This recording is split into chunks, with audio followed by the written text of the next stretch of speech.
السلام علیکم ورحمۃ اللہ وبرکاتہ۔ الحمد للہ رب العالمین والصلاة والسلام علی سید الانبیاء والمرسلین وعلی آلہ وصحبہ اجمعین ومن تبعہم بإحسان الی یوم الدین، اما بعد۔ محترم ناظرین، ہم سب جانتے ہیں کہ اس بار رمضان کا مبارک مہینہ بہت عنقریب شروع ہونے والا ہے، اور ہمارے لیے ایک امتحان اور آزمائش کی چیز یہ ہے کہ اس بار یہ رمضان کا مبارک مہینہ جب شروع ہوگا تو ہم اور آپ لاک ڈاؤن میں ہوں گے۔ ہماری حکومت کی طرف سے اعلان ہے ہمارے ہی بچاؤ اور ہماری ہی حفاظت کے لیے کہ ہم اپنے گھروں میں رہیں، گھر سے بغیر شدید ضرورت کے نہ نکلیں۔ ظاہر سی بات ہے کہ رمضان میں بھی یہ لاک ڈاؤن جاری رہے گا۔ ابھی حکومت کے اعلان کے مطابق 3 مئی تک ہے، اور آگے بھی ممکن ہے اس کو بڑھایا جائے۔ ایک بہت بڑا سوال یہ ہے کہ لاک ڈاؤن میں جب کہ ہم اپنے گھروں میں رہیں گے، ہم رمضان کا مہینہ کس طریقے سے گزاریں گے۔ آج ہماری اسی موضوع پر کچھ گفتگو ہوگی۔ محترم ناظرین، سب سے پہلی بات یہ عرض کرنا ہے کہ رمضان کا مہینہ بڑا ہی برکت والا مہینہ ہے، اور یہ ہماری خوش قسمتی ہے، ہماری سعادت ہے، اور اللہ تعالیٰ کی توفیق ہے جو ہمیں ملی ہے کہ یہ ماہ مبارک ایک بار پھر ہمیں ملنے جا رہا ہے۔ اس ماہ مبارک کو ہم اپنی مغفرت کا، اپنی بخشش کا سبب بنائیں۔ اللہ تعالیٰ اس ماہ مبارک کو ہماری مغفرت کا ذریعہ بنا لے۔ محترم ناظرین، صحابی رسول حضرت عبداللہ ابن مسعود رضی اللہ تعالیٰ عنہ کہا کرتے تھے، ما ندمت علی شیء ندمی علی یوم غربت شمسہ نقص فیہ اجلی ولم یزدد فیہ عملی۔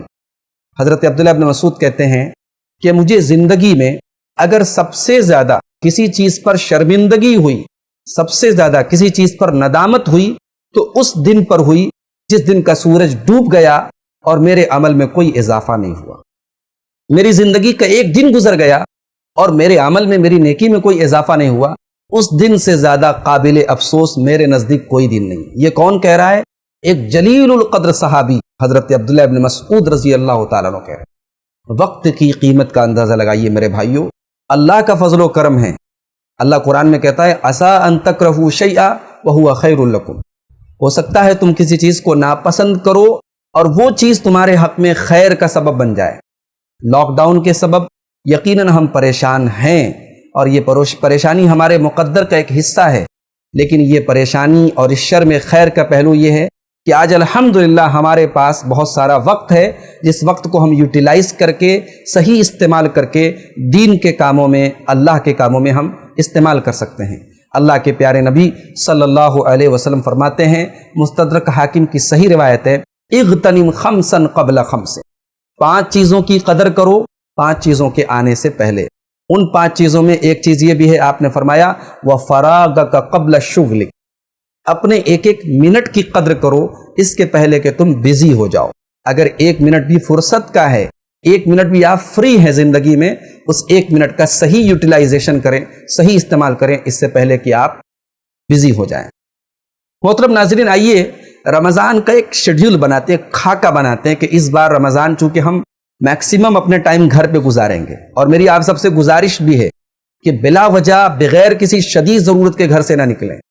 حکومت بھی یہ اعلان کر رہی ہے کہ ضرورت کی تمام چیزیں روزے داروں کو گھر پر انشاءاللہ آن ڈور ملے گی، تو آپ بغیر کسی شدید ضرورت کے کھانے پینے کی چیزیں ہیں، افطار کے آئٹمس ہیں، آپ لینے کے لیے بازاروں میں نہ جائیں، بھیڑ بھاڑ نہ لگائیں، لاک ڈاؤن کی مخالفت نہ کریں، لاک ڈاؤن کی پابندی کریں۔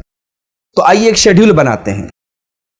رمضان میں ظاہر سی بات ہے کہ صبح ہم لوگ سحری کے لیے اٹھتے ہیں۔ مان لیجئے کہ سحری کی جو اذان فجر کی جو ہمارے یہاں ہوتی ہے، میں فار ایگزامپل ایک مثال دے رہا ہوں کہ اگر مان لیجئے 4 بجے فجر کی اذان ہوتی ہے تو آپ 3 بجے اٹھ جائیں، آپ 2:30 بجے اٹھ جائیں، تھوڑا سا پہلے اٹھ جائیں، اور اٹھ کر کے خود بھی اور گھر والوں کو لے کر کے آپ تہجد کی نماز پڑھیں۔ یہ تہجد کی جو نماز ہے یہ میکسیمم 8 رکعت ہے، لیکن منیمم 2 رکعت ہے۔ آپ 2 رکعت بھی پڑھیں گے تو انشاءاللہ تہجد کا ثواب آپ کو ملے گا، اور اس کی برکت یہ ہوگی کہ آپ کا شمار ان لوگوں میں ہو جائے گا جو راتوں کو اللہ کی بارگاہ میں قیام کرتے ہیں۔ اللہ تعالیٰ سورہ زمر آیت نمبر 9 کے اندر فرماتا ہے، امن ہوا قانت آناء اللیل ساجدا وقائما یحذر الآخرۃ ویرجو رحمت ربہ۔ کیا وہ شخص، اس شخص کا مقام کتنا اونچا ہوگا جو راتوں کو اللہ کی بارگاہ میں سجدہ کرتا ہے، قیام کرتا ہے، آخرت سے ڈرتا ہے اور اللہ تعالیٰ کی رحمت کی امید لگاتا ہے۔ محترم ناظرین، ہماری 2 رکعت نمازیں، ہمارے آدھا گھنٹے کا ٹائم، ہمارے 20 منٹ کا ٹائم ان اللہ کے نیک بندوں میں ہمیں شامل کر سکتا ہے۔ اللہ کے پیارے نبی صلی اللہ علیہ وسلم فرماتے ہیں، من استيقظ من اللیل، جو آدمی رات میں بیدار ہو، وایقظ اہلہ، اپنے گھر والوں کو بھی بیدار کرے، فصلیا رکعتین، اور وہ اور اس کی فیملی دونوں لوگ مل کر کے 2 رکعت نماز پڑھیں، کتب من الذاکرین اللہ کثیرا والذاکرات، اللہ کے پیارے رسول صلی اللہ علیہ وسلم فرماتے ہیں کہ دونوں میاں بیوی اللہ تعالیٰ کے یہاں کثرت سے اللہ کا ذکر کرنے والے مردوں اور کثرت سے اللہ کا ذکر کرنے والی عورتوں میں لکھ دیا جائے۔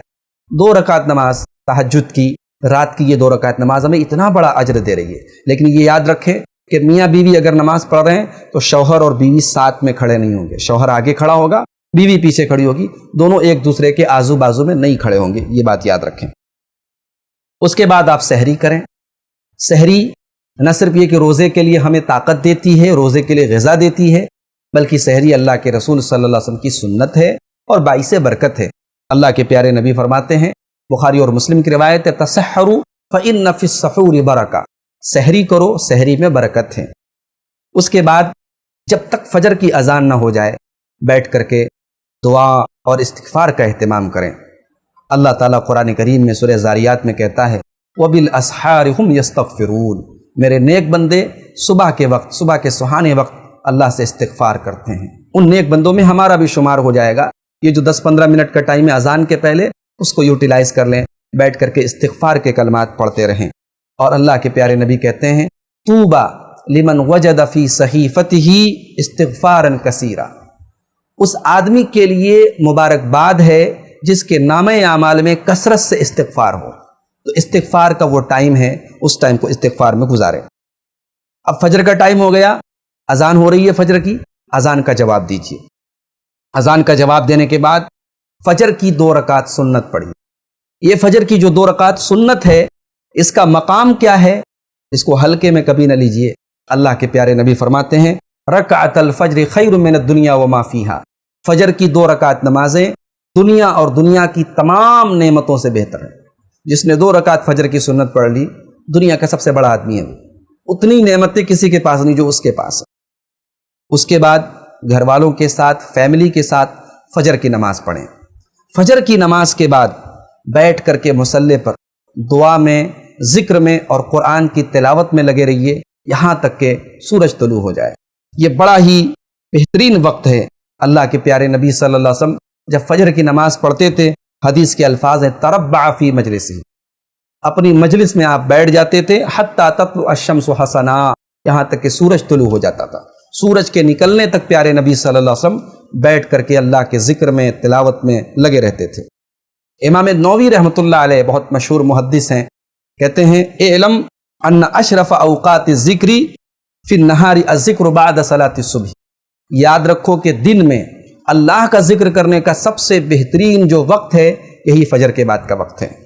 محترم ناظرین، جب سورج نکل جائے اور تھوڑا سا بلند ہو جائے، 1 نیزے کے برابر بلند ہو جائے، اب اس کے بعد اٹھیے اور 2 رکعت نماز پڑھیے۔ یہ 2 رکعت نماز، اس کو صلاۃ الاشراق کہا جاتا ہے۔ اس کی فضیلت کیا ہے، آئیے میں آپ کو حدیث پڑھ کے سناتا ہوں۔ اللہ کے نبی صلی اللہ علیہ وسلم فرماتے ہیں، من صلی الغداۃ فی جماعت، جو جماعت کے ساتھ فجر کی نماز پڑھے، ثم قعد یذکر اللہ، پھر بیٹھ کر کے اللہ کا ذکر کرتا رہے، حتی تطلع الشمس، یہاں تک کہ سورج نکل جائے، ثم صلی رکعتین، پھر وہ 2 رکعت نماز پڑھے، کانت لہو کاجر حجۃ و عمرۃ، تو اس کو 1 حج کا اور 1 عمرہ کا ثواب ملے گا، تامتن تامتن تامتن، پورا حج اور عمرہ کا، پورا حج اور عمرہ کا، پورا حج اور عمرہ کا ثواب ملے گا۔ یہ ترمذی کی روایت ہے، حسن درجے کی روایت ہے۔ یہ روایت ان 2 رکعت نمازوں کا مقام بتا رہی ہے۔ آپ لاک ڈاؤن میں ہیں، آپ گھر میں ہیں، اور آپ کو انشاءاللہ حج اور عمرہ کا ثواب یہ 2 رکعت نمازیں آپ کو انشاءاللہ دیں گے۔ محترم ناظرین، اس کے بعد آپ اپنے کاموں کو، جو بھی آپ کے گھر کی مصروفیات ہیں، گھر کے کام ہیں، کچھ اگر سودا سلف لانا ہے اور آپ کو یعنی لاک ڈاؤن میں بھی وہ چیزیں مل رہی ہیں، لاک ڈاؤن نہیں ٹوٹ رہا ہے، حکومت کے قانون کے دائرے میں ہیں، تو آپ وہ سارے کام نپٹائیے اور کوشش کیجیے کہ جو بھی آپ کے پاس وقت بچے آپ اللہ کے ذکر میں گزاریں۔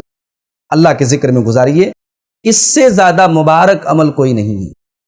اللہ کے رسول صلی اللہ علیہ وسلم فرماتے ہیں، طبرانی اور شعب الایمان کی صحیح روایت ہے، لیس یتحسر اہل الجنت الا علی ساعۃ مرت بہم لم یذکروا اللہ تعالی فیہا۔ اللہ کے رسول کہتے ہیں کہ جنتی جب جنت میں چلے جائیں گے انہیں کسی بات کا افسوس نہیں ہوگا، انہیں ملال ہوگا تو صرف اس بات کا ہوگا کہ دنیا میں کچھ ایسے ٹائم بھی ہمارے اوپر گزرے کہ ہم نے اللہ کا ذکر نہیں کیا، ایک منٹ بھی اگر ایسا گزرا کہ ہم نے اللہ کو یاد نہیں کیا تو وہ ہمارے لیے قابل افسوس ہوگا۔ حالانکہ جنتیوں کو کوئی افسوس کرنے کے، اللہ تعالیٰ ان کو سب کچھ دے گا، لیکن ان کا ایمان اور ان کا تقوی اور اللہ تعالیٰ کی جنت کی نعمتیں دیکھ کر کے اللہ کی محبت ان کے سینوں میں اور زیادہ ہو جائے گی، اور وہ افسوس کا اظہار کریں گے کہ کاش ہم نے جو ہمارے پاس جو بھی فاضل وقت تھا ہم نے کیوں نہیں اس کو اللہ کے ذکر میں گزارا۔ محترم ناظرین، صدقہ اور خیرات کا اہتمام آپ گھر بیٹھے بھی کر سکتے ہیں۔ آج آن لائن سسٹم موجود ہے، بینک ٹرانسفر کی سہولت موجود ہے۔ آپ جو بھی ایسے غربا ہیں، مساکین یا ایسے ادارے ہیں جن کے بارے میں آپ کو معلوم ہے کہ یہ آپ کی رقم کو غریبوں تک پہنچائیں گے، آپ گھر بیٹھے ایسا صدقہ کیجئے تاکہ ایک فرشتہ آپ کے حق میں دعا کرتا رہے، اللہم اعط منفقا خلفا، اے اللہ تیری راہ میں یہ خرچ کر رہا ہے تو اس کو بہترین بدلہ عطا فرما۔ تو محترم ناظرین، اب ظہر کا ٹائم ہو رہا ہے، ظہر کی نماز آپ پڑھیے جماعت کے ساتھ، اور ظہر کی نماز کے بعد تھوڑی دیر آرام کیجیے۔ صبح سے آپ نے کام وغیرہ کیا، اب ظہر بعد تھوڑا آرام کر لیجیے۔ رمضان میں ہمارے بہت سارے بھائی جو یہ شیڈول بناتے ہیں، اس سال میری گزارش ہے کہ یہ شیڈول نہ بنائیں کہ صبح فجر پڑھ کے سو جائیں اور پورا ظہر تک سوتے رہیں، یہ اس بار ایسا نہ کریں، اس لیے کہ اس بار آپ کے پاس ٹائم ہی ٹائم ہے۔ آپ صبح کے وقت کو اپنے کاموں میں، ضروری چیزوں میں گزاریں، ظہر بعد تھوڑی دیر آرام کریں، عصر تک جو جس کو قیلولہ کہا جاتا ہے، اور اللہ کے رسول صلی اللہ علیہ وسلم کی سنت بھی آپ آرام کرتے تھے۔ تو وَإِنَّ لِبَدَنِكَ عَلَيْكَ حَقًّا، چونکہ آپ کے اوپر آپ کی باڈی کا بھی حق ہے، تو آپ ظہر بعد تھوڑی دیر آرام کریں۔ عصر کا وقت ہو گیا، عصر کی نماز ادا کریں جماعت کے ساتھ، لیکن عصر کے پہلے 4 رکعت نفل نماز اللہ کے رسول صلی اللہ علیہ وسلم نے دعا کی ہے۔ اللہ کے نبی فرماتے ہیں، ابو داؤد اور ترمذی کی روایت ہے، رحم اللہ امرأ صلی قبل العصر، اللہ کی رحمت نازل ہو اس انسان پر جو عصر کے پہلے 4 رکعت نماز پڑھے۔ 4 رکعت یہ نفل نماز ہے، اس کو 2 رکعت کر کے بھی آپ پڑھ سکتے ہیں اور ایک ساتھ بھی پڑھ سکتے ہیں۔ یہ 4 رکعت نمازیں اللہ تعالیٰ کی رحمت آپ کے اوپر برسائیں گے انشاءاللہ، نبی اکرم نے دعا کی ہے۔ اس کے بعد عصر کی نماز پڑھیں، عصر کی نماز کے بعد کوئی مفید کتاب کا لے کر کے اپنے بچوں کو، فیملی کو تھوڑا سا درس دے دیں، تھوڑا سا کچھ درس دے دیں، کچھ نصیحت کی بات، جیسے حدیث کی کتاب ہے، بلوغ المرام ہے، حدیث کی مختصر سی کتاب ہے، اس میں حدیثیں ہیں، مسئلے مسائل کے تعلق سے بچوں کو جانکاری ہو جائے گی۔ یا پھر اسی طریقے سے ریاض الصالحین ہے، حدیث کی کتاب ہے، اس میں فضائل کے تعلق سے، نیک اعمال کے تعلق سے صحیح حدیثیں، ان کو آپ پڑھ لیں۔ یا صحابہ اور صحابیات کی سیرت پر کوئی کتاب کا مفید سلسلہ تھوڑا تھوڑا کر کے بچوں کے سامنے، گھر والوں کے سامنے ایک درس کا سسٹم بھی آپ اپنے گھر میں جاری کر سکتے ہیں۔ اس کے بعد محترم ناظرین، مغرب کا ٹائم قریب آ رہا ہے۔ مغرب کے ٹائم افطار کے لیے آپ بیٹھیے، تھوڑا سا پہلے بیٹھیے، تھوڑا سا پہلے بیٹھیے، بچوں کو لے کر کے بیٹھیے اور دعا میں لگ جائیے، دعا کا اہتمام کیجیے، اس لیے کہ افطار کا جو ٹائم ہے یہ دعا کی قبولیت کا ٹائم ہے۔ روزہ دار کی دعا افطار کے وقت قبول ہوتی ہے۔